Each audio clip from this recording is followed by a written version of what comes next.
twongeye kubaha akaze abakunzi ba Murenge Today aho muherereye hirya no hino ku isi turabasuhuje bitewe naho muherereye nimba ari nijoro cyangwa se nimba ari ku manywa amahoro ya Nyagasani akomeze abane namwe kandi twizere yuko mumeze neza kandi mufite ubuzima bwiza. Nanone abari mu bice birimo ibibazo turabizi kuko mu gihugu cyacu kirimo ibibazo byinshi cyane by'ukuri tubahaye pole imiryango itandukanye ngo mukomeze mwihangane kandi tugire kwizera yuko utabarwa kwacu kuri hafi. Hanyuma uyu ni wa mwanya tubagezaho amakuru yacu kuri uyu mugoroba cyangwa se muri iri joro ryo kuri uyu wa 11 z'ukwezi kwa gatandatu umwaka w'ibihumbi 2025. Hanyuma amakuru yacu araza kwibanda mu ntara ya Kivu y'Amajepfo gusa nta handi turi buze gusimbukira kuko aya niyo makuru ya nyuma tugiye kubagezaho kuri iyi tariki. Hanyuma munyemerere duhere muri teritware ya Uvira kuko twabibabwiye kare yuko hari abantu bafunzwe mu by'ukuri kandi tuza kubasezeranye yuko turi gukomeza kubikurikirana kugira ngo tuze kubabwira uko bimeze nuko byifashe. Amakuru agera kuri Murenge Today nuko abantu bafunzwe ku bwinshi ubwo bazamukaga berekeza mu misozi miremire bataha iwabo mu bijombo nk'uko bisanzwe.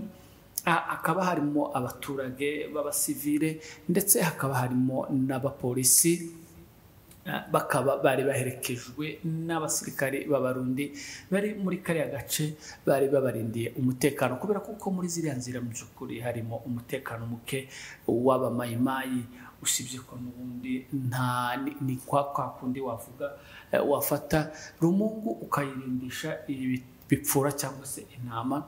Namwe murabyumva ku bantu bakuru bazi uwo mugani rumungu n'ibipfura uko biba bimeze nta warindisha rumungu ibipfura.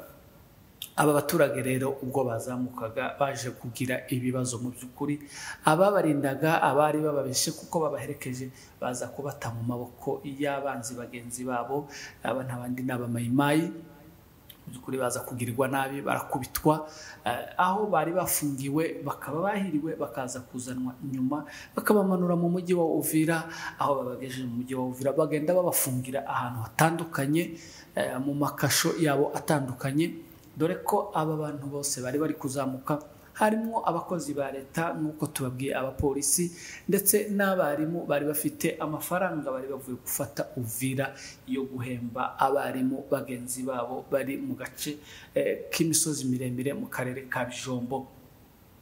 Byumvikane yuko aba bantu basekewe cyangwa se barezwe nabo basize ibuvira bari bahasize ababahaye wenda amafaranga bari bazi yuko aba bantu bari buzamuke kandi bakaba bari bazi yuko hari ico bafite. Aba bantu rero bamaze gufungwa bari abantu bagera muri 15 bose bagenda bafungirwa ahatandukanye. Murabizi yuko kira gihugu cyangwa se iki gihugu cyacu nta mategeko yubahirizwa barayaza ariko ntabwo bayubahiriza. Abantu bagiye bafungirwa ahantu hatandukanye mu rwego kugira ngo babone uko babanyaga batari kumwe kandi bakomeze babatoteze babagirire nabi. Abari bafite ibintu byabo amafaranga amakarte d'identité cyangwa se amapièce abaranga dore ko n'ubundi iki gihugu nta cyangombwa kigira nta identité ahubwo abantu bagendera ku makarte yitora bagiye bakwa ibyangombwa byabo. Abari bafite amafaranga barayanyagwa ndetse barakubitwa cyane harimo ndetse n'abakomeretse. Ku mahirwe aba bantu baje gutabarwa ubwo umuyobozi wa mutualité cyangwa se wa communauté y'abanyamurenge ibuvira yaje guhuruzwa aratabara dore ko atari kureka gutabara kandi mu by'ukuri tuboneraho umwanya wo kugushimira president wa mutualité ya Uvira. Turagushimiye cyane ku kazi wakoze nubwo wahuye n'ibibazo. Uyu mugabo rero yaje kugenda aho abantu bafungiwe hirya no hino abageraho agezeyo nawe kubera kuko asa nabo nawe aratangira akirirwa nabi ndetse nawe aza gukubitwa. mu by'ukuri ibintu bibabaje kandi biteye agahinda. Hanyuma rero aba bantu nk'uko byaje gukomeza, ubuvugizi bwakomeje hirya no hino, raporo ziratangwa, abantu baratabarizwa, ku bw'amahirwe n'ubwo abantu bakubiswe, abantu bakanyagwa ibintu byabo, baje gufungurwa. Kugeza aya masaha tuvuga aya makuru, abantu 14 nibo bafunguwe, bakaba basubiye mu macumbi atandukanye, ariko umuntu umwe akaba yabuze kugeza na n'ubu. Reka twizere yuko ari buze kuboneka, Nyagasani ari buze kudufasha akaboneka. Mu by'ukuri aba bantu turabihanganisha, tubabwira ngo pole ku bibazo mwahuye nabyo. Ni igihe gitoya intambara igashira, ni igihe gito umuraba ugacahwa, nubwo bisa nkaho bikomeye ariko biri hafi gutungana. Mwihangane, nta kitagira iherezo ibi bintu bikorwa na guverinoma ya Kinshasa. Yafashe abamayimayi ikaba integre, ikabahereza ububasha bwo gukora, aho bagenda bakora ibikorwa nk'ibi ngibi, bafunga abantu batandukanye, babaziza uko baremwe. Mu by'ukuri iyi guverinoma ikwiriye kurangira, ikwiriye gushirirwaho iherezo. Aba baturage rero bahuye n'ibi bibazo turabihanganishe, ndetse n'abanyekongo bose n'abanyamurenge bose bakomeje guhura n'ibi bibazo mu burasirazuba bwa Kongo. Mu by'ukuri turashimira ababigizemo uruhare kugira ngo aba bantu barekurwe, kuko bari mu menyo ya rubamba. Inzego zose zatanze intervention kugira ngo aba bantu baze kurekurwa. Mu by'ukuri turabashimiye byimazeyo, kuko iyo mutaza gutabara aba bantu bari kwicwa. Cyane cyane dushimira perezida wa mutualite ya Uvira Shikama, wakoze uri umuntu w'umugabo, kandi pole ku byo mwahuye nabyo, muza bigororerwa. Hanyuma rero nk'uko twabibabwiye kare, aba baturage bakaba mu bari bamwe barezwe n'abantu bari mu mirima, nubwo nabo n'abari babaherekeje nabo babigizemo uruhare, ariko abangaba nabo baje kuvuga, kuko mwabonye muri video bari kuvuga ngo jo bale basoda ya Kinyarwanda. Mu by'ukuri kandi ntabwo ari Abanyarwanda, n'Abanyamurenge, n'Abanyekongo. Mwihangane rero kandi mukomere, turizera yuko ibintu bizagenda neza. Hanyuma iyi nkuru tukaba tuyisoreje ahangaha, dushimira buri wese wagize uruhare kugira ngo aba bantu baze kurekurwa. Nanone reka tuje mu mujyi wa Bukavu, cyangwa se mu ntara ya Bukavu, aho amakuru bagera kuri Murenge Today nuko uyu mujyi cyangwa se iyi ntara ya Kivu y'Amajepfo yabonye abayobozi bashasha, aho bashizeho AFC yashizeho abaguverineri cyangwa se abayobozi bayobora iyi ntara mu bya politike cyangwa se mu nzego za gisivile. Uyu munsi rero hakaba hashizweho guverineri w'iyi ntara witwa Shombo Patrick. Uyu nguyu akaba ari we wagizwe guverineri w'iyi ntara ya Kivu y'Amajepfo. Nanone akaba bongeye gushiraho na vice guverineri wungirije ushinzwe ubukungu n'iterambere. Uyu nguyu akaba ari Gadi Mukiza Nzabinesha. Tubahereza felicitation mu by'ukuri. Reka tugaruke kuri Mukiza Gadi Nzabinesha.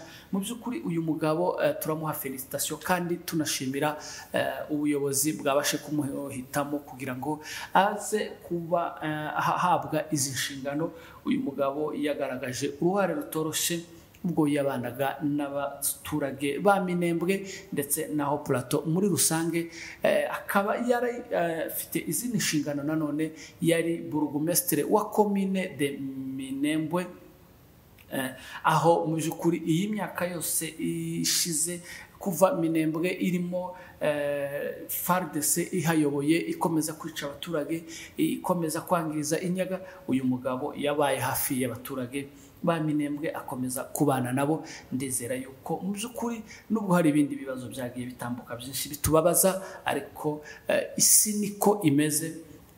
Turishimye kandi tumerewe neza, kandi ejo ni heza. Uyu ni umugabo w'intwari wabanye n'abaturage, ababa hafi, kandi agenda akora imirimo myiza cyane. Mukiza Gadi Nzabinesha rero tukaba tubahaye felicitation kandi tubifuriza akazi keza hamwe na mugenzi we gouverneur titulaire Patrick Nshombo. Tubifuriza imirimo myiza n'akazi keza no gukomeza gukora kugira ngo abaturage ba Sud Kivu mu byukuri ndetse na AFC ku bumwe bazagere kwiterambere no ku mirimo ikomeye myiza cyane. Tukaba dukomeje kubifuriza imirimo myiza mu byukuri, Uwiteka akomeze abashoboze. Hanyuma nanone reka tugaruke kuri iyi nkuru ivuga ku mujyi wa Baraka. Muri Baraka murabizi kuko mu gihugu cyacu turi gusoza umwaka w'amashuri, hakaba hari kwitegura rero twari turimo kwitegura ibizamini bisoza umwaka cyangwa se bya leta. Amakuru agera kuri Mulenge Today nuko muri Bibogobogo abanyeshuri bari muri riske yo kudakora ibizamini kubera yuko Baraka irimo umutekano muke kandi ibi bizamini bikorerwa muri Baraka.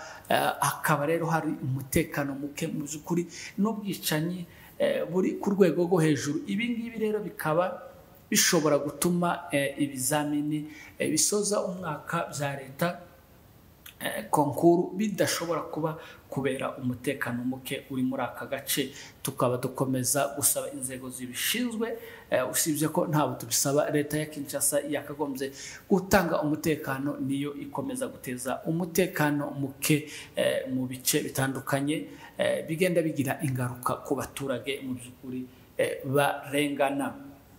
Ibizamini rero bikaba bigaragara yuko bidashobora kuba nibitaba no kwihangana, kandi nibiba tuzashima Nyagasani uzaba wabikoze. Hanyuma reka dusoreze kuri iyi nkuru nubwo twari twavuze kuko twibanda cyane muri Kivu y'Amajyaruguru y'Amajyepfo. Reka dusimbukire nanone muri Kivu y'Amajyaruguru gatoya mu mujyi wa Goma, aho amakuru agera kuri Mulenge Today nkuko twari twabibabwiye yuko representante wa secrétaire général wa Nations Unies Bintou Keita yamaze kugera i Goma, aho yaje mu ruzinduko rwe rw'akazi. Bivugwa yuko cyangwa se amakuru avuga yuko mu byukuri objectif ya mission yiwe yamuzanye ari kugira ngo aze kureba ingabo za MONUSCO ziri muri aka gace kamaze kwigarurirwa cyangwa se kamaze kubohorwa n'ihuriro rya AFC. Iyi akaba ariyo objectif imwe yamuzanye kugira ngo aze gusura ingabo za MONUSCO ziri muri uyu mujyi wa Goma ndetse n'ahandi hatandukanye. Intego ya kabiri cyangwa se mission ya kabiri yamuzanye mu mujyi wa Goma nuko yaje kuevaluate cyangwa se kureba uburyo umutekano wifashe muri aka gace kamaze kwigarurirwa n'ingabo za AFC M23 bare twirwaneho. Bintou Keita rero akaba ari mu mujyi wa Goma aho yaje gukurikirana ibi bintu.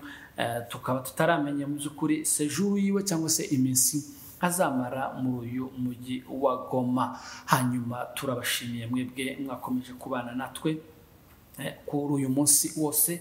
Uwiteka akomeza abane namwe.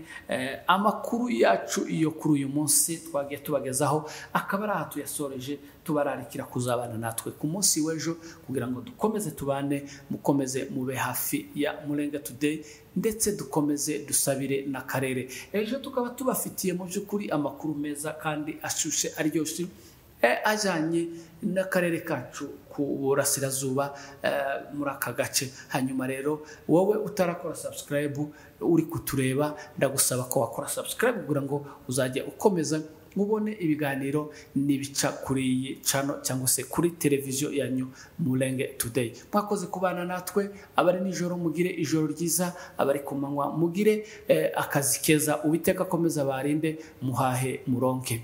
Abari mu bibazo bahuye n'ibibazo babaturage bari kuzamuka ndetse n'abapolisi, tubahaye pole, mukomere kandi mwihangane. Murakoze, mwari kumwe na Fidel kuri microphone ndetse no kuri technique. Amahoro ya Nyagasani abane namwe mwese.